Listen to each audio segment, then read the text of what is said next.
Hello and welcome back to another episode of A Method to the Madness, our Breaking Bad edition. I'm your host Mitchie, and joining me is Patrick.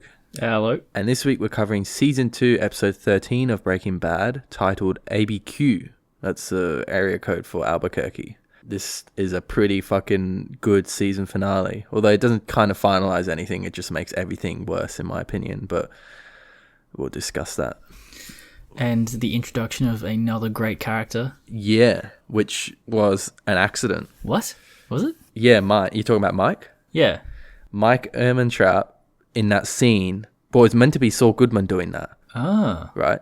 But Bob Odenkirk was busy for the filming of How I Met Your Mother, so they made that character for that scene, which obviously extended on to become a significant character. Oh, well, good thing they did. Good thing How I Met Your Mother came into fruition. That would make no sense if Saul did it anyway, I feel like. Yeah, it's kind of weird. Yeah. Yeah, I can't see him getting his hands dirty. Yeah.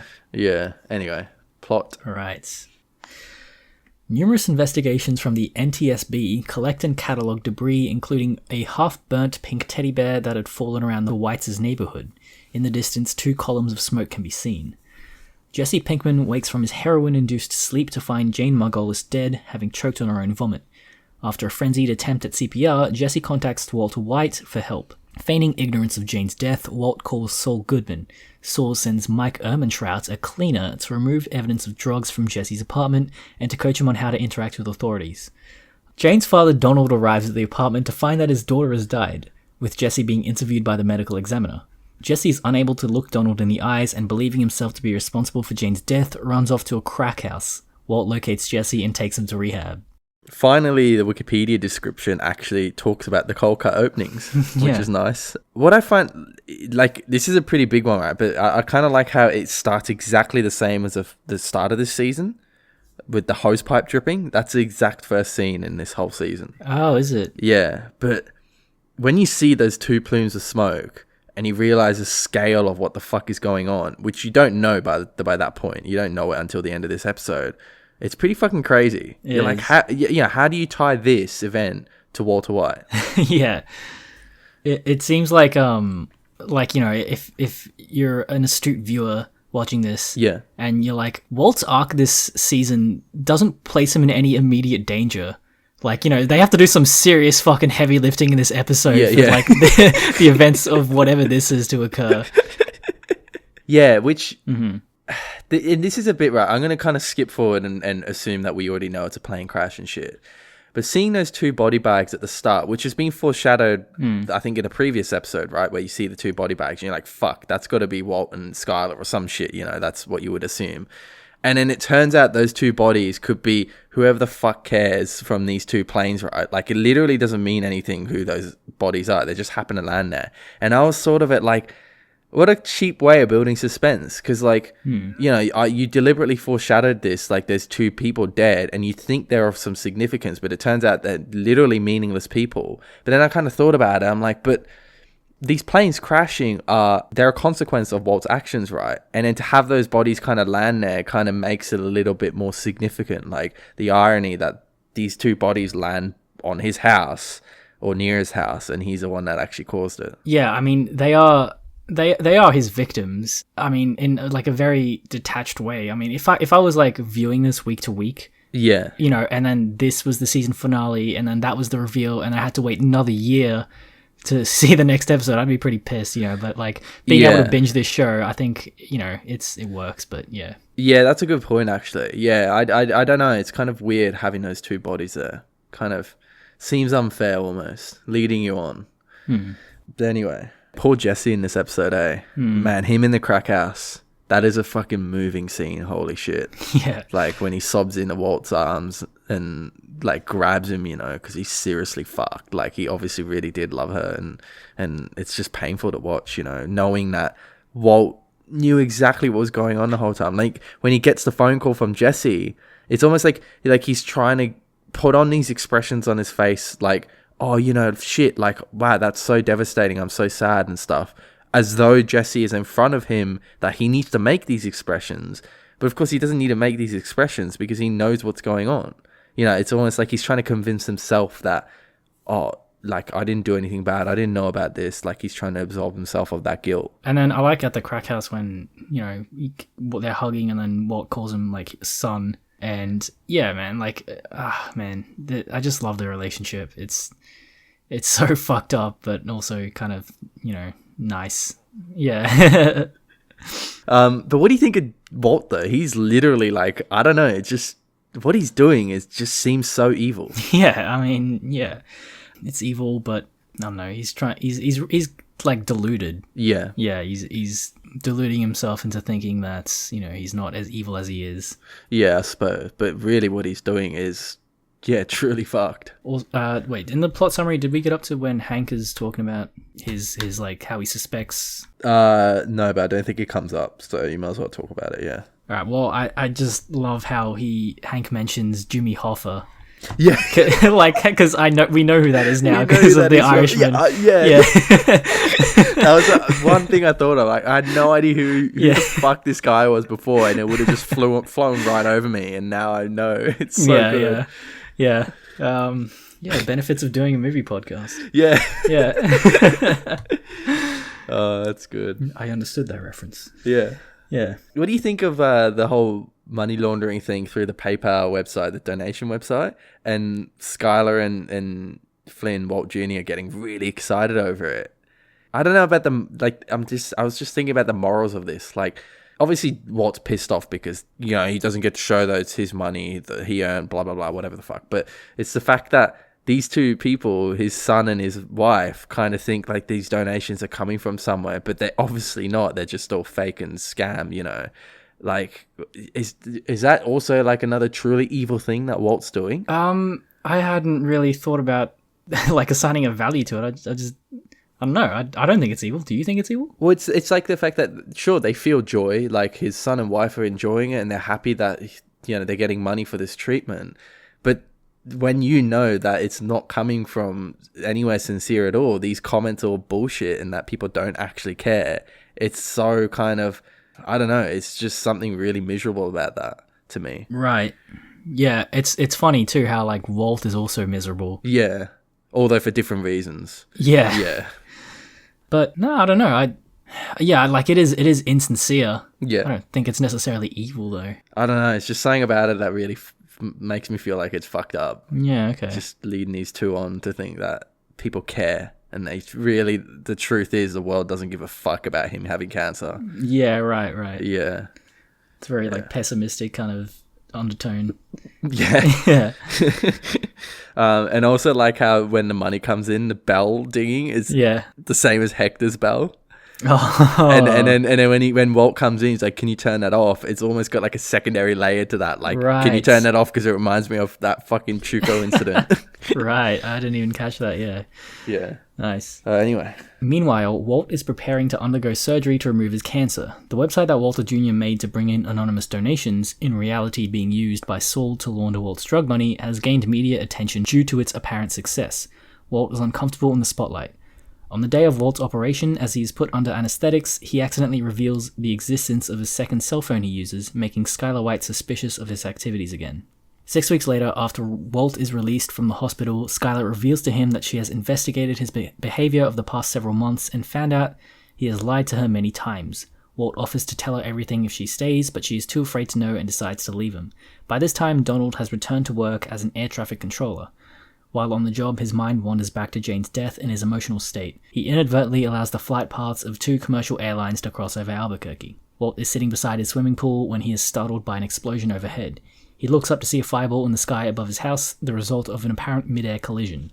Moments later, a charred pink teddy bear lands in the pool. End of season.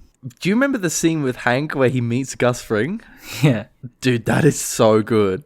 Like, holy fuck. And then when Gus Fring sees Walt's photo on the thing on the donation box, and you know, like, obviously there's just so much fucking irony going on. Like, all these characters know these different people in every way, and we're the only ones that truly know everything as the audience. And when he puts the money in there, it's almost like, it's kind of funny, really. Like, does Gus kind of give it to him because he cares, or he's trying to put on an act, or is it kind of like trying to get at Walt in some way? Like, here's your pity money in a way. Like imagine if Walt found out that Gus Fring gave him money through a donation. He would be pretty fucking pissed, you know, in his weird neurotic way. Yeah, interesting. I never thought about it like that. I just thought, like, because he sees Walt's picture there, you know, he's curious, like, oh, what's up with that? I know that person. Yeah. And then Hank explains it to him, and then, I don't know, just would have been awkward to just be like, oh, yeah, cool, and then walk away, you know? Yeah, like, true. Yeah. That's the more obvious kind of, reasoning, I suppose. Yeah, but I just kind of imagine if Walt found out.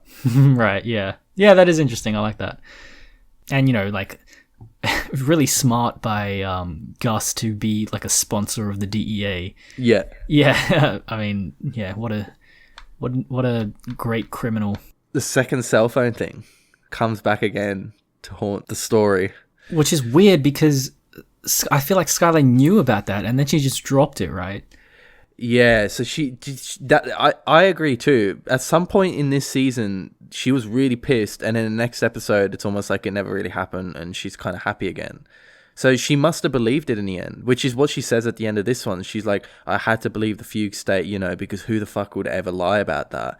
And I think to her, then, maybe she just did convince herself that she just heard an alarm tone. She must have. Well, yeah, maybe. I think, you know, maybe she could have believed that he had a second cell phone or something, but it was more so the fact that, you know, Walt lied about it. Yeah. Walt insisted that, like, oh no, it was just my alarm, and you know that was the main thing because of, and then she lists off all his other lies, you know. Yeah, well, I think it prompted her to investigate all those things because obviously those 7 weeks skipped by, and yeah, I really like the end of this, like when she says like, oh, you know, oh, you got a second cell phone and that, and you know, she's really laying down like a fucking big deal here. She says to him like, move out, I don't want you anymore, right? Like seriously, the end of their marriage kind of thing. And you're just like, but how can you fucking say that based on him just saying, oh, what other cell phone while he was on drugs? Like, I was kind of on inside at the start of the argument. I was like, if I was her, I think it's pretty unreasonable that she's making such a big deal out of him, of what he said while he was under the influence of an anesthetic, right? But then she goes through it all. Yeah. And then you realize she's done some investigating, and you're like, fuck, like, Walt's fucked. Yeah. Like, she really knows what she's doing. And Walt's almost airtight plan this whole time, you kind of thought, like, shit, it seemed pretty airtight, you know? Like, there's nothing that could link back to him. But then she just brings it all up, and you're like, fuck, you didn't really think any of this through. Like, it was so easy to kind of just find out. Exactly, yeah. That's exactly what I was thinking too. Like Skylar bringing all this up just makes you realize how actually not airtight Walt's plan was. Yeah. Like, it's pretty sloppy. Yeah. Yeah, especially the whole Gretchen thing. Well, yeah, especially the whole his mother thing. Like, yeah, as if Skylar, you know, didn't have any sort of contact with Walt's mother, and she could just ask her anytime. Yeah, that was the final pin in it, wasn't it? Really. And then I find it's interesting how Walt, you know, is ready to tell her everything. Yeah. If she just stays, and then Skylar's like, no, I don't even want to know what it is. Yeah. When the plane blows up over him, I was kind of thinking, like, one thing I like about the whole plane thing is that, because we talked about it last episode, like the morals of him leaving her to die kind of makes sense from his perspective, right? Like, you could see some people doing what he did, because if it's going to fix that many issues for you to let someone die, then it kind of, you know, logically makes sense. I was thinking too, like, I was almost convinced, like, with Jane's death, you probably help more people in a utilitarian way. In some way, like, you know, you probably save Jesse's life. Walt doesn't get blackmailed, which means his family don't need to find out about all this shit, while the sad bit is that Jane has to die, right? But then introducing the whole plane crash thing and having the death of hundreds of people, you know, it flips that upside down, and you're like, shit, like, maybe he should have saved her life, because even from a utilitarian perspective, he actually ended up killing more people by letting her die. Yeah, it also adds a whole, like, new moral dilemma to it, just by the fact that more people die. Yeah. Also, just, like, really fucking crazy, another crazy coincidence, shit, like, because, you know, how likely is this that two planes collide? It compelled me enough to look this up, the history of, like, mid-air collisions, and there's a fuck ton. There are so many. Yeah. Yeah, so I guess, you know, probably is a thing that happens. Yeah, definitely. Yeah, but imagine that, like, you being the cause for it in some little way like that. And that's what makes that bear so eerie, you know. It's like almost like a representation of that, of the idea of cause and effect and consequences due to your actions, you know. Everything you do has consequence. And then the eye from the bear, which he keeps. Yeah. is like a, as I said before, the eye of God looking and judging him constantly. Yeah, it fell Yeah. from the sky too. We promised a couple episodes back that we're going to talk about Walter's pink sweater. Oh yeah. I mean, it's a look. Yeah, this is, and he's got new glasses, right? The frames are slightly different. Yeah, and he's got the beard now. The goatee, yeah. Yeah, man, I really dig this look though. Yeah, it's kind of, his goatee's cool. I don't know about the pink though. Yeah, it is strange. Yeah, I don't know. I don't know why it draws that parallel between him and the teddy bear. I don't know what pink represents to me in my mind. So I've seen some analyses of Breaking Bad uses color. For example, in episode 4 of season 1, when he goes to Tuco's place to confront him, and then he passes by some yellow windows, like 3 yellow windows in a row, and then the last one is red.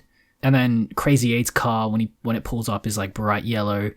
And there's a lot of use of yellow in the series, denoting like danger, as if like a yellow stoplight, as if something is about to happen. Yeah. Yeah, I don't know. I don't know what's up with pink, with bright pink. Yeah, it's a strange color. Well, that doesn't answer the question then. Why is it pink? We don't know. Yeah.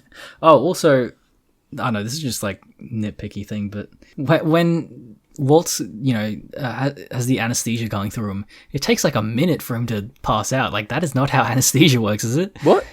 Like, you're saying it's too slow? Yeah, no, people pass out in like 10 seconds, don't they? Oh, right, yeah. Yeah, maybe. I don't know. I mean, I don't know much about anesthetics.